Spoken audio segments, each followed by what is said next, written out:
সবচেয়ে বড় শিক্ষা হচ্ছে, এখন আমি আমার মায়ের থেকেও কোনো আশা রাখি না, আব্বার থেকে কোনো আশা রাখি না। আশা রাখি না মানে যে আমি ভালোবাসি না তা না, আমি এটা বুঝে গেছি যে যখনই আপনি আশা করবেন যে এটা করবে, ওইটা আমার জন্য করবে, এটা দিবে, ওইটা দিবে, আমার সঙ্গে এটা করতে পারে না, এটা করতেই পারে না, অসম্ভব, এই যে এক্সপেকটেশন, এই যে একটা আশা, এই আশা মানুষকে কুড়ে কুড়ে খায়, এই আশা মানুষকে ভেঙে চুরে চূর্ণ বিচূর্ণ করে দেয়।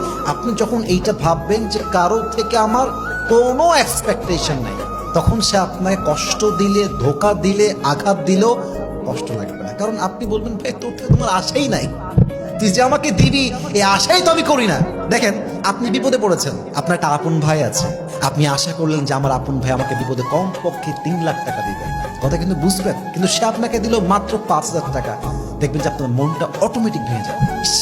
আমার ভাই মাত্র আমাকে 5,000 টাকা দিয়েছে, ভাবলাম 3 লাখ, দিল মাত্র 5,000। কিন্তু আপনি যদি ভাবতেন যে আমাকে জীবনেও দিবে না, আমার ভাইকে, আমার বাপ আমাকে দিবে না, সেই ক্ষেত্রে বাপ দিল 20,000, ভাই দিল 5,000 টাকা, দেখতে আপনার মনটা ভরে গেছে। কেন? কারণ আপনার আশাই ছিল। অতএব এক্সপেকটেশন যত কম, কষ্ট তত কম। এক্সপেকটেশন যত বেশি, একটু আঘাত লাগলেই মানুষের মনটা ভেঙে চুরে চূর্ণ বিচূর্ণ হয়ে যায়, ঠিক কিনা বলেন?